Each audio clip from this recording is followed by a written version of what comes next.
Bam! Welcome to Jason Waller Unleashed. Real talk, real success. I'm host Jason Waller, former billion-dollar business entrepreneur, elite business coach, two-time top 5 podcast host with the BAM podcast and the True Underdog. You might know me from my TED Talks, best-selling books, or even my brand new reality TV show on Amazon, BAM Fam. Are you hungry for inspiration, wisdom, perhaps a hearty laugh? Get ready for a dynamic, electrifying journey filled with towering business triumphs, intimate family moments, and raw honesty that you won't find anywhere else. Buckle up. This is about to get dope as hell. I'm telling you, I have had all kinds of guests on my previous shows, and we're going to have some bomb guests on this. We're going to be talking about everything from politics to money to business to family to drama to kids to you name it. We're going to talk about it. It's going to be real. It's going to be raw. It's going to be in your face. It is Jason Waller Unleashed. Real talk, real success, coming now. Bam! Bam! Welcome to Jason Waller Unleashed. That's right, Jason Waller Unleashed. And today we're going to watch a clip of Glengarry Glen Ross. We're going to talk about sales process, empowering customers, building value, setting the expectations. There's no reason to ever lie, cheat, and steal, but every day you should be closing. So we're going to talk about ABC, always be closing. Bam! You can't close the leads you're given. You can't close shit. You are shit. Hit the bricks, pal, and beat it, because you are going out. Because only one thing counts in this life. Get them to sign on the line which is dotted. Hear me, you fucking faggots? A, B, C. A, always, B, B, C, closing. Always be closing. Are you interested? I know you are, because it's fuck or walk. You close or you hit the bricks. Decision. Have you made your decision for Christ? So listen, always be closing, right? Been doing sales a long time, whether it's door knocking, whether it's telemarketing, whether it's running an in-home appointment. And the bottom line is customers do not buy on price. That is a small portion of it. They buy on emotion, they buy on value, they buy on intelligence, and they buy on you. They're buying you. Either you're a closer or you're not. I used to run all my companies the same way. There's an 80-20 rule. I believe 20% of your company that you're running, 20% of your sales reps, 20% of your management, your leaders, your customer service people, they are running the fucking company for you. The next 80% are not. 60% of that 80% are just getting by. Just like the clip we watched on Glengarry Glen Ross, people are fucking either losers or they're getting by. Closers close, and your top 20% will close. The next 60% just get by. But that bottom 20%, you got to churn and burn. They're wasting your time. They're complaining. They're arguing. They're finding reasons to fail. They're blaming everyone else's success as their failure. They're making excuses for the leads, making excuses of why they can't close. The weather, bad credit, I can't get a yes. Let me tell you something. Sales, life, relationships, business, it's all like golf. Your score is your fucking score. That's it. What you put in is what you get out. That's how it works. If I close more than you, I'm better than you. If you close more than me, you're better than me. There is no fucking excuses. There is no, oh, well, I ran leads in this area, or I went and knocked on doors here, or I talked to these customers and they wouldn't buy because of this. It's because you're not good enough. It's because you don't put in the effort. It's because you don't train. It's because you don't look for buying signals. It's because you don't shut the fuck up in front of a customer and listen and then say, hey, this is what you're asking for, and find a reason to close. That's how sales works. People want to, and they raise their hand and they invite you in their home, or you knock on their door, or you talk to them on the phone. If they are interested, they are asking you to sell them something. You need to fucking listen and try to sell them something. The excuses are just that. They're excuses. Quit looking for reasons to not be successful. Quit making excuses for yourself. I'm a big believer. I don't run a school. I wish I did, thank God. But I mean, I bet if I did, it'd be a little better what's going on. I would post every fucking child's, whether they're in kindergarten or in 12th grade, their scores. Your test. Hey, Jimmy, you got a fucking D, buddy. You got a D, Jimmy. What are you going to do about it? You're going to fucking cry? You're going to wallow? Or, Jimmy, you're going to go home and study more? You're going to go focus more and try to do better when you get home? Are you going to pay attention to what Dave and Jenny got? They got fucking B's and A's. Are you sick, Jimmy, of getting a fucking D? Let's do something about it. Accountability has gone away in this country. It's just gone away. Everyone's got excuses. They got a fucking protest sign. They're fucking blaming this or that or whatever the fuck it is. Changing who they are, what they believe in. Like, they can't fucking make up their mind. The end of the day, your score is your score. Your grade is your grade. No matter what job you do. You're in football, they look at stats. Stats don't fucking lie. You're in baseball, they look at stats. You're a teacher, they look at your stats. You're a fucking police officer, they look at your stats. You're a doctor, they look at your stats. You're in sales, they look at your stats. Fucking matter. Data matters, and it matters because it is the grading point to see where you are against the competition. And competition elevates everybody. I'm a big believer that I said, share everyone's grades in school. I'm the same way. We would have meetings in our company with 2,400 employees in our company. 2,400. And each department would share people's results. Here's where you're at. Here's where you're at. And we'd have an 80-20 rule where we drew a line in the sand where if you weren't in the top 80%, motherfucker, I ain't asking you to be in the top 5, top 10, top 25. No, I'm saying if you aren't in the top 80%, you go on a PIP plan to be better. You're not fired immediately. You're on a PIP plan to get coaching, training to be better, to get out of that bottom 20%. Who the fuck wants to keep the bottom 20%? That doesn't make any sense. You don't want people, as you're running a company, you're running an organization, to just drain all the resources because why should someone get paid the same and they're doing twice the work? Your top 20% is who you need to focus on. Everybody's like, I need to get the 80% better. Bullshit.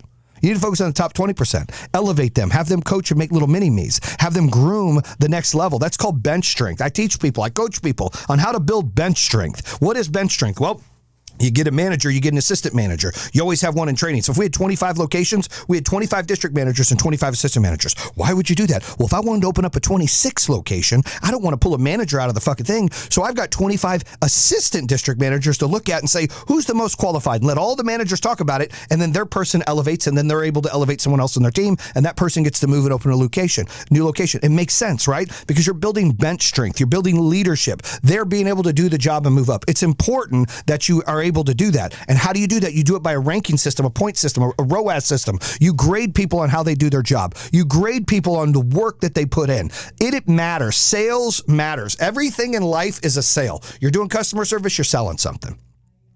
You're at a car lot, you're selling something. You're doing car service, you're selling something. You're a doctor's office, you're fucking selling something. Everybody's selling something. So don't say you're not a salesperson. You're a fucking salesperson. You have a job, you're a salesperson. You're an influencer, you're a salesperson. You're an author, you're a salesperson. You're an actor, you're a salesperson. So how do you get good at sales? Well, first of all, you got to fucking hold yourself accountable to who around you. Are you the best of the best in your group, in your category? If you're not, you need to get back to work. Quit finding fucking excuses. Quit looking for reasons to fail. Quit fucking blaming everybody else. Quit blaming the leads, blaming the weather, blaming the credit, blaming this, blaming that, the economy. Bullshit. Bullshit, bullshit, bullshit. Everybody's got the same obstacles. It's like golf. Sand bunker over there, out of bounds over here, water here. What are you going to do? How are you going to overcome that? If me and you are doing the same job and my stats are better than yours, it's not because I'm lucky or things happen. It's because I'm fucking better than you. That's how this works. If you're better than me, you're fucking better than me.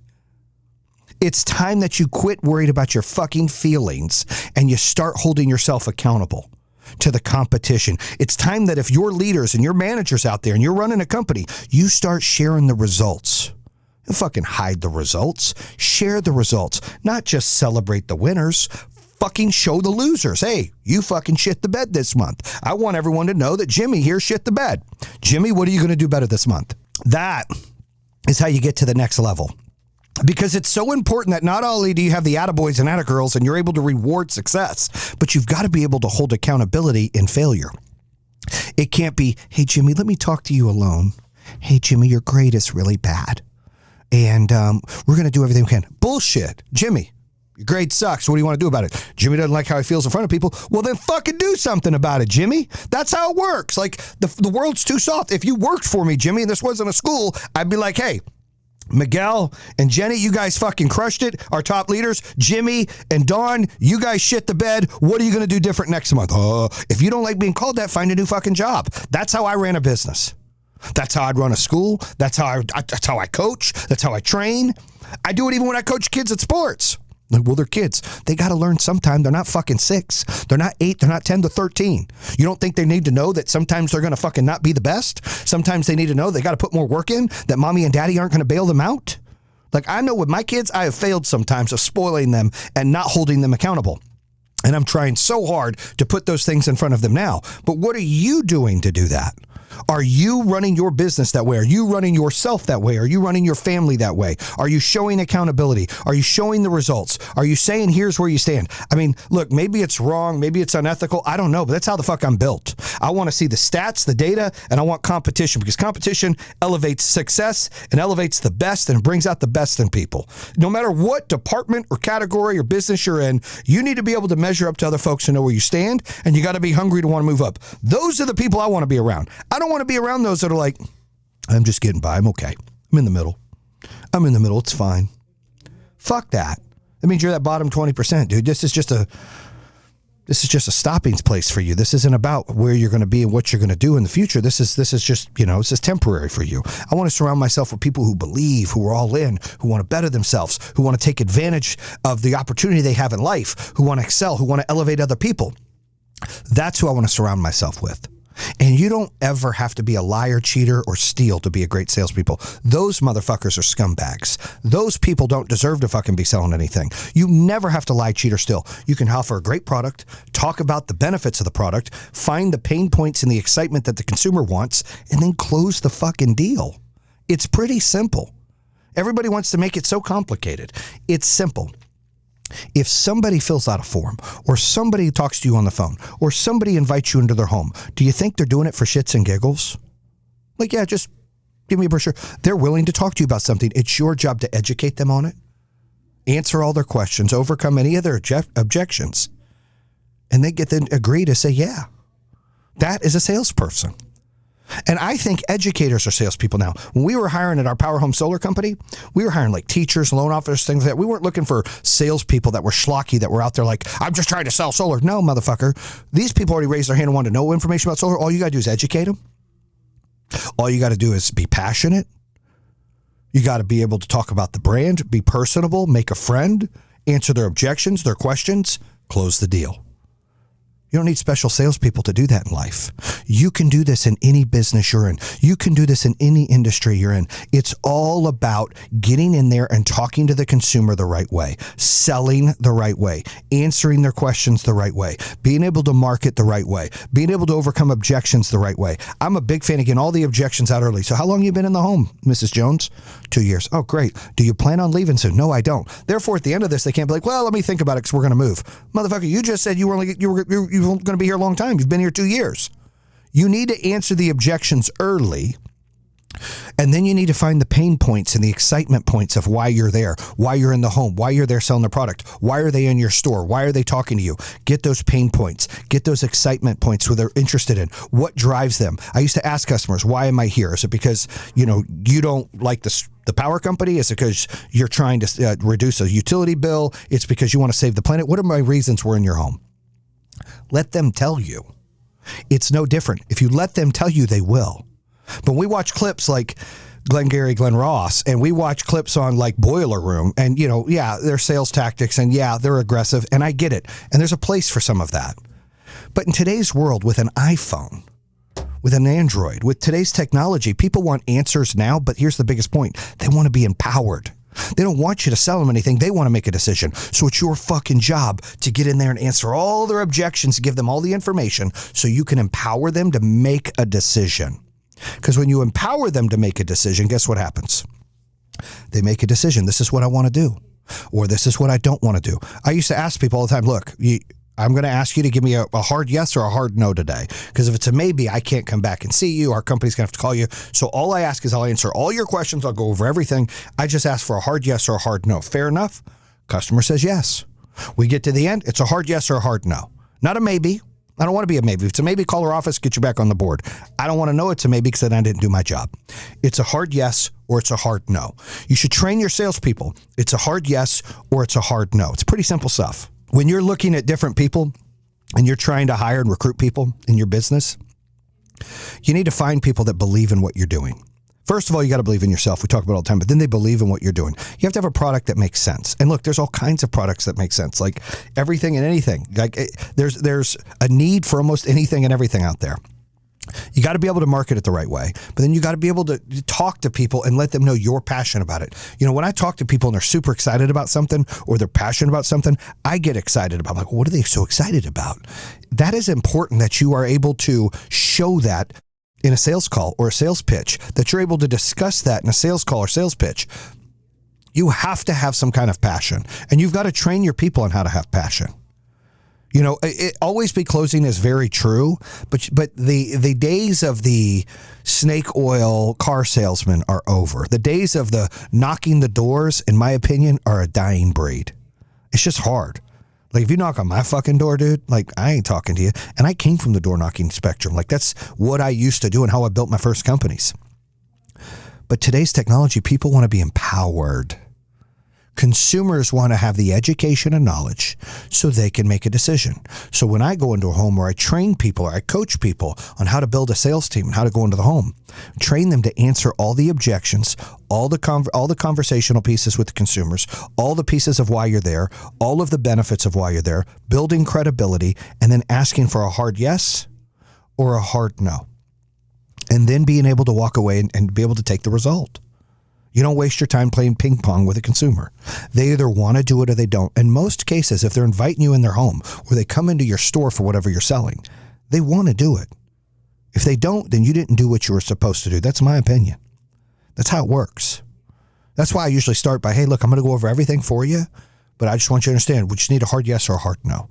Therefore, we can move on, and we're not going back and forth. I think people respect that, but they want to be empowered to make decisions. It's very important to empower not only your employees and yourself, but you need to empower your consumers. Let them make the decision. I'm real big on a good, better, best scenario too. I mean, 10 years ago, if you asked me, do you like a menu? Nope, I don't like menus because it makes customers think and they don't want to make a decision and they want to wait and think about it. And remember, just like when people buy things, they see something on TV, they go, oh, I want to do that. They're hot and ready, right? They call, they text, they fill out a form, they see a car drive by with your logos, they see an ad. They're ready then. That is the best time to sell. The longer you wait to meet with them, the more cold that lead gets, the more cold that customer gets because it's not as important to them. We're all guilty of that. Like, oh, I really want to do that. Then it's like 3 days later, I'm like, I don't know if I really want to do that anymore. So step one is first, you got to get the appointment fast. You got to get in front of them fast. You got to bring the consumer in fast. But step two, while it's hot and ready, you want to ask for a decision, yes or no, hard. Because the longer you wait, the more they're going to think about it. It's just going to fizzle away. And it's because they buy an emotion, because this is what they want right now. We're all guilty of that. We want this right now. I want this coming up soon. I don't want to wait for this. I want this now. How do we get to that point? So if you're trying to build a business or build a sales team. And, you know, the podcast, I didn't know it was going to go this way, but this is something to talk about sales and the growth of sales and the meaning of a sale and the reason why we sell and empowering consumers. That's the biggest thing. How to empower a consumer. It's important that you're listening to what I'm saying. Because I've had thousands of sales reps, thousands of employees, had 100,000 customers plus and done over $1 billion in sales. And I'm here to tell you that it's all the same. Customers evolve, your product evolves, and you got to evolve. And the evolution used to be, you used to have to knock a door, get them interested. You know, it was all this back in the 80s and 90s and early 2000s gimmick bullshit. It's not that way now. It's about credibility. It's about building a brand. It's about empowering the consumer to make a decision and being able to overcome all their objections and talk about them. And up front, set the expectations early. You never have to lie, cheat, or steal. You can literally say, I'm not going to be the cheapest. I'm not going to have the best product, but I am going to have this and this and this. And we're rated here. We got an A+ with the BB. We got this. And I am going to ask for your business, and we're local and we do a great job. And if you give me a hard yes or no, like, be forthcoming and upfront with the consumer. They appreciate that and you get more yeses. If you have to dance or hide from something, you're a bad salesperson and you might have to work for a bad company. There's no reason you have to do those things. Right? Think about this. The old foreign, cars from Japan used to have these 100,000 mile warranties, and the other cars would only have like 40 or 50,000 mile warranties, right? And so your domestic cars, your GMC, your Ford, they used to have to sell against the Japan cars. Like, well, the Honda's offering me a 100,000 mile warranty, and they'd have to find a way to overcome that and sell value to defeat that. Same thing with the Japanese car makers. They would have to overcome that they're not American made. Well, you're not American made if they're talking to a consumer. You have to be able to be weaponized to answer the objections that come up, and there is no perfect company with all of the answers. There's no such thing. Every company has the greats and has the bads, and every company, comparative to other companies, has things they're better at and things that they're not as good at. And you've got to be upfront and be able to dot the I's, cross the T's, and show them and explain to them the graph of how great your company is, how great you are, but also your deficiencies. It's okay to talk about those. I like to get those out early. It's like the M&M factor on 8 Mile, where he goes and talks about all these things. It's like, nothing else you can say about me, right? So you like to get out in front of things when you're talking to consumer. Here's what we're great at. Pop, pop, pop. Here's where we struggle at. Pop, pop, pop. Here's where we're getting better at in our plan. Pop, pop, pop. When you say all those things, consumers love honesty. They embrace that. And guess what you're doing? You're empowering them to make a decision. And that is powerful. That's how you get more sales. And I coach this. You can check it out on my coaching. We got the BAM coaching coming out. You can join where you can get on there on a weekly call and you can hear me. We can go into details of your product, your offer, your call to action, your ROAS, everything. But on a scale right here, I feel like this is common sense knowledge. I don't mind sharing this information on the podcast. These are great bullet nuggets for you right now to have to better your team. Just hear what I'm saying. It's pretty simple. You don't need salespeople. You need educators that can make friends, that you can teach a product to. You need a great product, but it doesn't have to be perfect. You need to be able to talk about the great things it does and the imperfect things that it does. You need to be able to set the expectations early. You need to be able to empower, and you got to be able to close. You got to have people that can ask for the business. Ask for it up front. I just need a hard yes or a hard no at the end of this. Fair enough? And then, hey, would you like to move forward? Absolutely. When's a good time to get this installed? When's a good time to get you what? You got to ask these forthcoming questions to get them to say yes. You can't be like, well, does that sound okay to you? What do you think? When you get to that, you're giving them reasons to not want to buy. Give them reasons to buy. So great show, great opportunity. Make sure you check out the podcast Unleashed. Unleashed Podcast, Google Podcasts, Apple Podcasts, all the podcasts, YouTube. Check out the BAM Fam coming out January 19th on Amazon Prime. And check out my new coaching, the BAM Coaching, coming very soon, where you can come on and you can subscribe and you can listen to in on our calls, ask questions, Q&A, and talk to somebody like myself who's actually built 4 companies, had 100,000 plus customers, over $1 billion in sales, talk about digital leads, ROAS, empowering, bench strength, all of the above. BAM!